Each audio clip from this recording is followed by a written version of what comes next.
Hello বন্ধুরা, good morning. Welcome back to my channel. কেমন আছো তোমরা সবাই? আশা করছি তোমরা সবাই খুব ভালো আছো আর আমরাও ভালো আছি। তো আমার নতুন আরেকটি ব্লগে তোমাদের অনেক, অনেক ভালোবাসা, অনেক, অনেক শুভেচ্ছা দিয়ে আজকের ব্লগটা এখান থেকে শুরু করছি। আজকে বুধবার, এখন বাজে সকাল ৭টা আর আমার কাজ সমস্ত হয়ে গেছে, স্নানও হয়ে গেছে। তো এখন ভাবলাম যে আমি তোমাদের সাথে একটু কথা বলি, গুড মর্নিংটা বন্ধুদের সাথে শেয়ার করি। তো সেই জন্য আর কি। আর দেখো, মাছ আজকে রান্না করব, এটা হলো রুই মাছ জ্যান্ত। তো মাছটা ঝোল করব, আলু দিয়ে পাতলা ঝোল করব আর টমেটো চাটনি করব একটু, কেন আমি একটু চাটনি খেতে চেয়েছি আর কি, তো করব। তো যাই হোক, মাছগুলো ভেজে নিচ্ছি আর এদিকে সমস্ত কাজ তো হয়ে গেছে বললাম, ঠাকুর পুজোও দিয়ে দিয়েছি। তো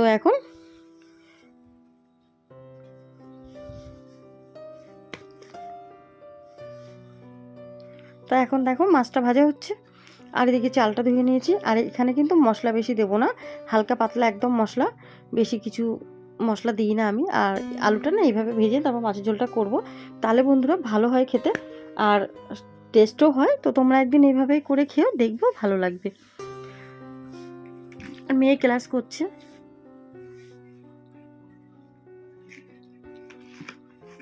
হাজব্যান্ড একটু বেরিয়েছে বলতে, হাজব্যান্ড জানি না, বলে যায়নি। সব সময় তো বলে যায় না, কোনো দিন হয়তো বলে যায়, তার ইচ্ছা খুশি আর কি, সব কিছু তো বলে না, তোমরা জানো। তো দেখো এখানে মাছের ঝোল হয়ে গেছে আর মেয়ের জন্য 2 পিস মাছ ভাজা রাখলাম। আমার মেয়ে না, ও ঝোলের মাছটা ঠিক খেতে চায় না। তো যাই হোক, আর এখানে দেখো টমেটো চাটনি করছি, চাটনি করব কিন্তু চিনি কিন্তু দেবো না, একদম একটুখানি। তো দেখো মাছের ঝোল আর এটা টমেটোর ওই টক ঝাল মিষ্টি চাটনি বলতে পারো এটা। আর এই যে মাছের ঝোলটা হয়ে গেছে, তো কালারটা খুব সুন্দর এসছে না, কাঁচা লঙ্কা দিয়ে কিন্তু। আর এই দেখো টমেটোর আর কি চাটনি, চাটনি বলতে চিনিটা কমই দিই, এইভাবে ভালো লাগে। আর এছাড়া না, যে তখন, তো দেখো বন্ধুরা, এখন আমি আটা মাখছি, আটাটা মেখে রেখেছি। আর এই দেখো আমাদের কোকো, দেখো কোকো এখানে আমার পায়ের কাছে বসে আছে, দেখেছো? ও না ভীষণ দুষ্ট হয়েছে জানো না, আমি যেখানে যাব মানে ও আমার সাথে গিয়ে এইভাবে বসে থাকবে। মুখটা দেখলে এত মায়া লাগে, এত মায়া মায়া মুখটা, না কি বলবো তোমাদের। তো দেখো এই যে এইভাবে বসে আছে। তো আটাটা মেখে রাখি, তারপর একবারে সন্ধ্যা দেবো, চেঞ্জ করে নেবো তারপর নাইটিটা আর কি।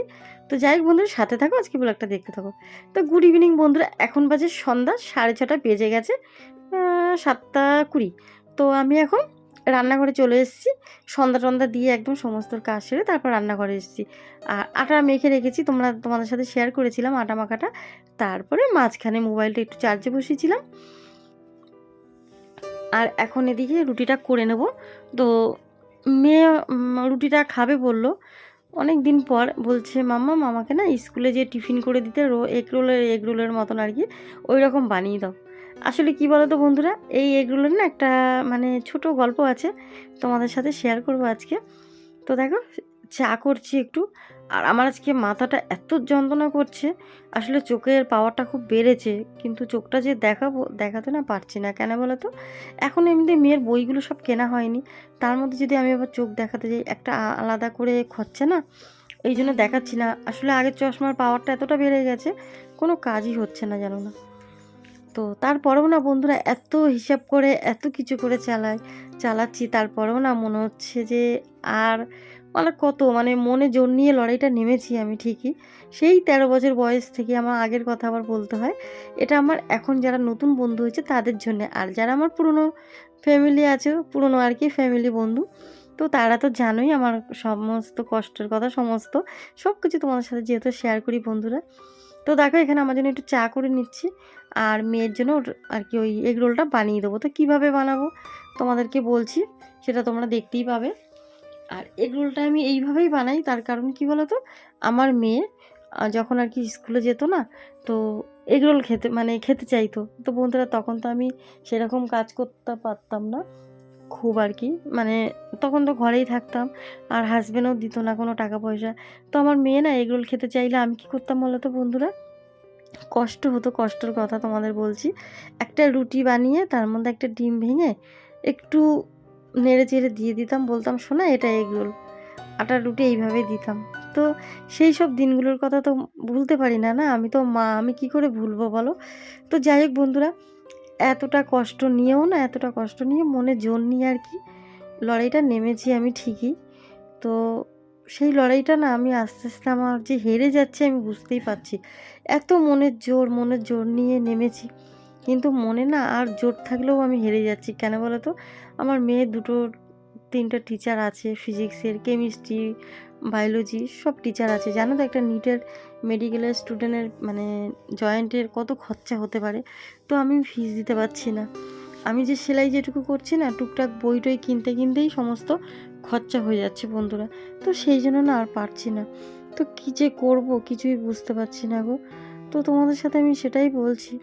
আর এই দেখো চশমাটা পরেছি, আমি একটু চা খেয়ে নিচ্ছি কিন্তু কিছু করতে পারছি না।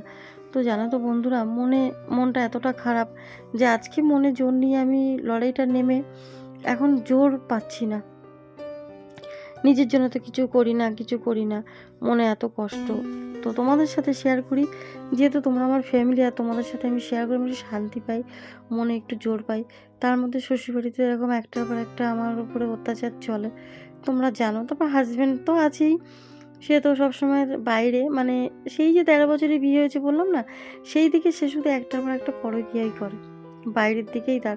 না সে আমার কথা ভাবে, না আমার মেয়ের কথা ভাবে। মেয়ের কথা তো ভাববেই না। যে মেয়ের কথা ভাববে সে কি মানে মেয়ে হয়েছে, মেয়ের বাবা হয়ে সে ফেলে রেখে আসে বলো তো হসপিটালে মা মেয়েকে? তো সেই জীবনটা আর আমার এখনকার জীবনটা কিছুই বদলায়নি গো, একই রকম চলছে। তো দেখো বন্ধুরা, অনেক তো কষ্টের কথা বললাম। যাই হোক, সবসময় কষ্টের কথা কি শুনতে ভালো লাগে বলো তোমাদের? তো দেখো এখন রুটিগুলো ভেজে নিচ্ছি। আর আমি এইভাবে এখন তো শীতকাল, তো মেয়ের যেহেতু একটু ও ৬ মাসের বেবি জানো, তো এই জন্যে তোমরা হয়তো ভাববে আমি একই কথা বারবার রিপিট করি। না গো, আসলে স বলতে গেলে তো ওইভাবেই বলতে হয়, নাহলে তোমরা বুঝতে পারবে না। আর আমার একটা বন্ধু আমাকে কমেন্ট করেছে আমি কেমন আছি। তো কেমন থাকবো? তোমরা তো জানো, তোমরা আমার পরিবার, আমার ফ্যামিলি। তোমরা তো জানো এই দিদিভাইটার কষ্ট কতটা। তো আছি গো দিদিভাই, বোন। তুমি না বোন না দিদিভাই আমি তো সেটা বলতে পারছি না। বোনই হবে হয়তো। তো যাই হোক বোন, আছি মোটামুটি দেখতে পাচ্ছ। কিন্তু এই দিদিভাইটা আর জোর পাচ্ছে না গো।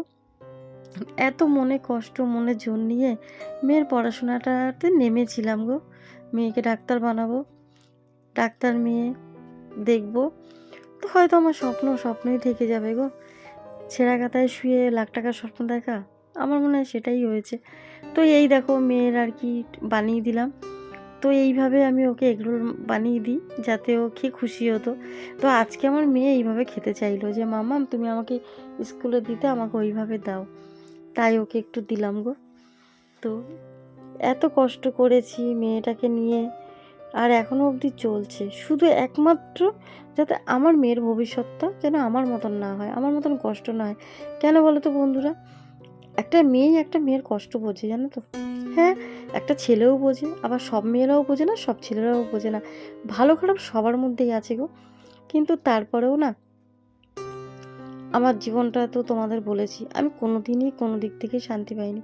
না পেয়েছি বাপের বাড়ি কারোর ভালোবাসা, না পেয়েছি শ্বশুরবাড়ি স্বামীর ভালোবাসা, না শ্বশুরবাড়ির লোকের ভালোবাসা, শুধু অত্যাচারই সহ্য করি। শুধু আমি একটা মেয়ে বলে বলো তো? বাপের বাড়িও ঠিক তাই। আমরা ২ ভাই ৩ বোন, কিন্তু আমার মা বাবা তারা ছেলে ভালোবাসে। যে বংশ, ছেলে হলো বংশ, আর মেয়ে তো বংশ না, না। মেয়ে নাকি জন্ম নেয় পরের ঘরের জন্যে। তো মেয়েদের বিয়ে দিলে দায়িত্ব শেষ। আমার মা বাবার এটাই ধারণা, জানো তো? কিন্তু বন্ধুরা তোমাদের আজকে আমি একটা কথা বলতে বাধ্য হচ্ছি, জানো তো? আমার মা বাবার এই ধারণাটা দেখো, তার ২ ছেলে, কিন্তু তার ২ ছেলে কিন্তু দেখে না, জানো তো? আর যখন তার জ্বর হবে কি শরীর খারাপ হোক যা কিছু হবে সব আমাকে বলে।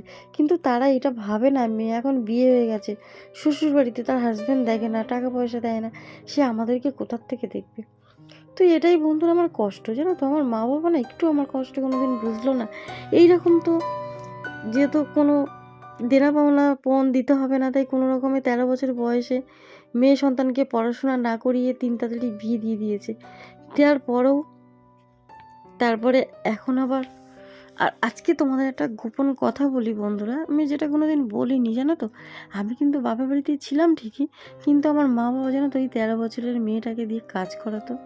লোকের বাড়িতে লোকের বাড়িতে কাজ করেছি, জানো? লোকের বাড়িতে বলতে ওইখানেই আমাদের আশেপাশে একটা বাড়ি ছিল, ওই ভদ্রমহিলার কোনো বাচ্চা কাচ্চা হতো না, তো আমাকে চেয়েছিল। তো আমার মা বাবা বলেছিল না দেবো না। তো একদিন আমার মা আমাকে খুব মেরেছিল, কাজ করতে বলছিল, লোকের বাড়িতে কাজে যেতে। তো আমি তো তখন 13 বছর, একটা মেয়ে 7-এ পড়ে। আমি মুখে কথা বলেছিলাম, মুখে মুখে, যে আমি কেন করব। তাই মেরেছিল। আমি তখন চলে গেছিলাম ওই বাড়ি কাকিমাটার কাছে, গিয়ে বলেছিলাম, কাকিমা আমাকে রাখবে? তখন ওই কাকিমা বলে, হ্যাঁ রাখবো, তুই আমার মেয়ে হয়ে থাকবি।